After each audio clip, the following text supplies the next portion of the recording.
Every single day that we wake up, we have been gifted the opportunity of choice. You can choose to be happy or you can choose to be sad. I don't care what your situation is. You should never allow your situation to define who you are as a person. The outside is the physical manifestation of what goes on inside the brain. Things do not just happen. No one just rear-ends your car. You don't just become broke. Broke is a mindset.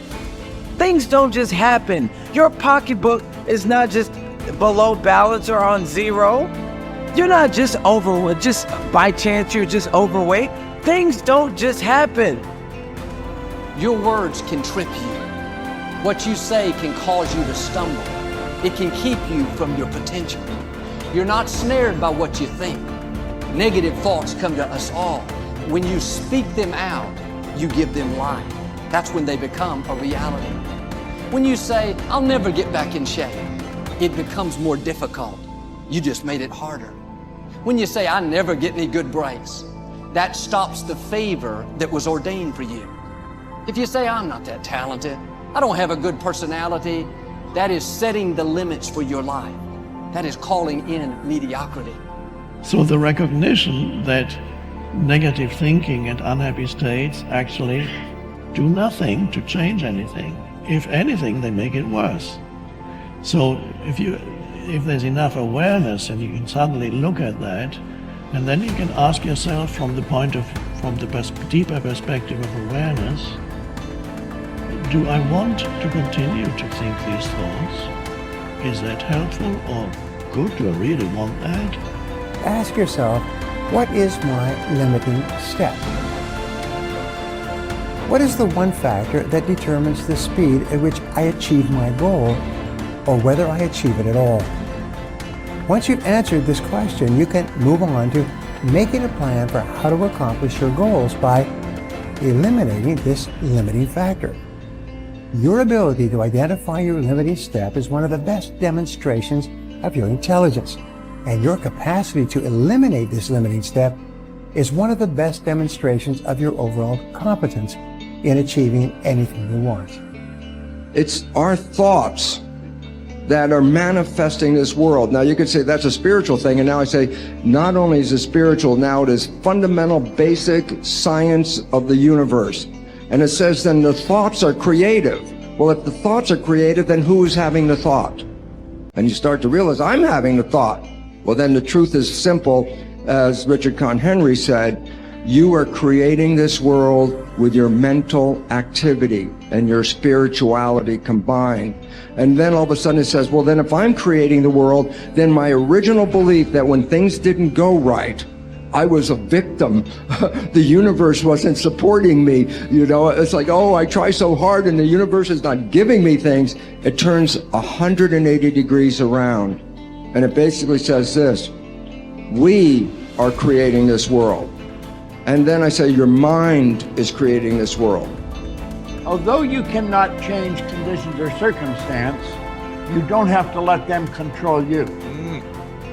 We can't control what's going on outside, but we can control what's going on inside. You know, and unfortunately, I don't think many of us have been raised to really understand that. And it's a lack of understanding that's causing all our problems. We are the only creature on the planet that's totally disoriented in our environment. All the little squirrels, the birds, all the animals are completely at home in their environment. They blend in. You and I are totally disoriented in our environment. We've been given the mental faculties to create our own environment. However, we go right through school and we've never learned that. We have higher faculties, and the average person has no knowledge of how to operate with them, how to develop them. We have perception, the will, reason, imagination, memory, and intuition. Now, those mental faculties, they're not just words, they're actually mental faculties that we can use to take control over our world and to create the environment that we want. But unfortunately, we grow up, we don't know that.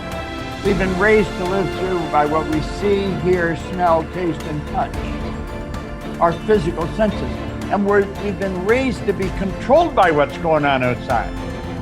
As little kids, will you listen to what I'm telling you? Will you look at this? And so it's all outside. We get our report card, and that tells us what kind of student we are. But it really tells us where our mind was at for a few minutes 3 weeks ago.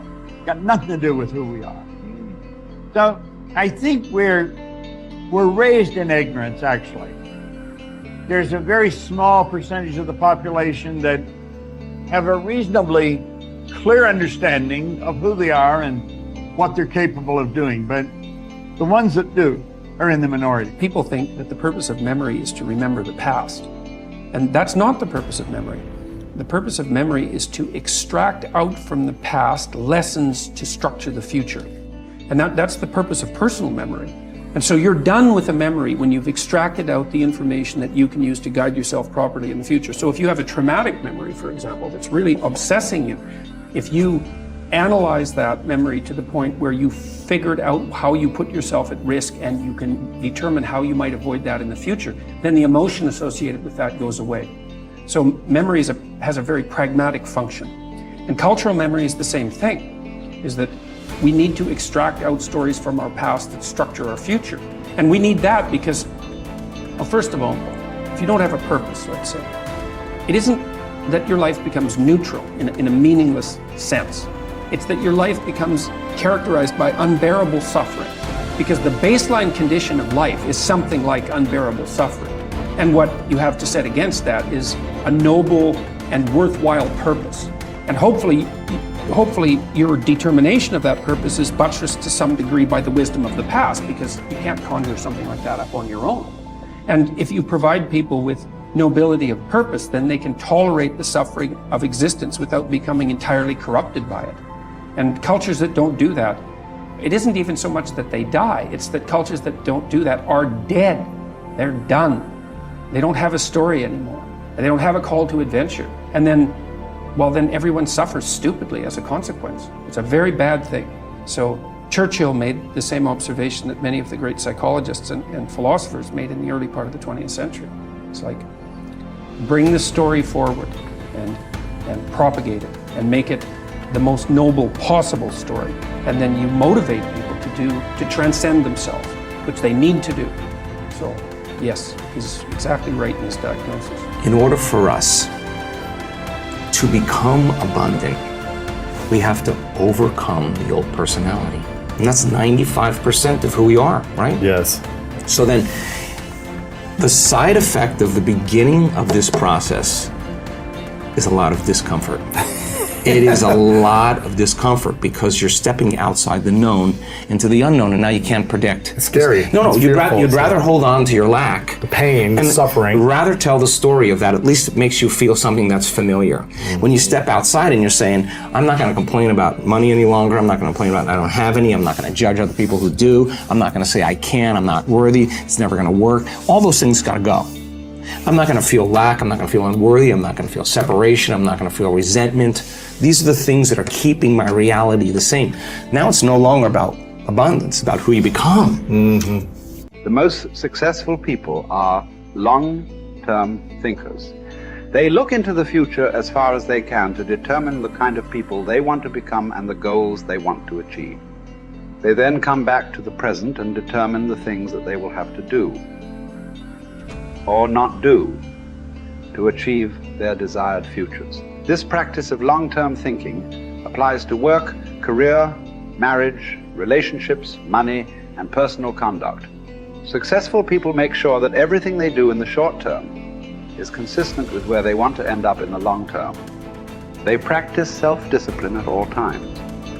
You see this willingness to sacrifice in people who spend many hours and even years preparing, studying, and upgrading their skills to make themselves more valuable, so that they can have a better life in the future, rather than spending most of their time socializing and having fun in the present. Your ability to think, plan, and work hard in the short term, and to discipline yourself to do what is right and necessary before you do what is fun and easy, is the key to creating a wonderful future for yourself. Your ability to think long term is a developed skill. As you get better at it, you become more able to predict with increasing accuracy. what is likely to happen to you in the future as the result of your actions in the present. This is a quality of the superior thinker. The common denominator of success was that successful people make a habit of doing the things that unsuccessful people don't like to do. And what were these things? It turned out that the things that successful people don't like to do are the same things that failures don't like to do either. But successful people do them anyway because they know that this is the price they have to pay if they want to enjoy greater success and rewards in the future. Successful people are more concerned with pleasing results, whereas failures were more concerned about pleasing method. Successful, happy people were more concerned with the positive, long-term consequences of their behaviors, whereas unsuccessful people were more concerned with personal enjoyment and immediate gratification.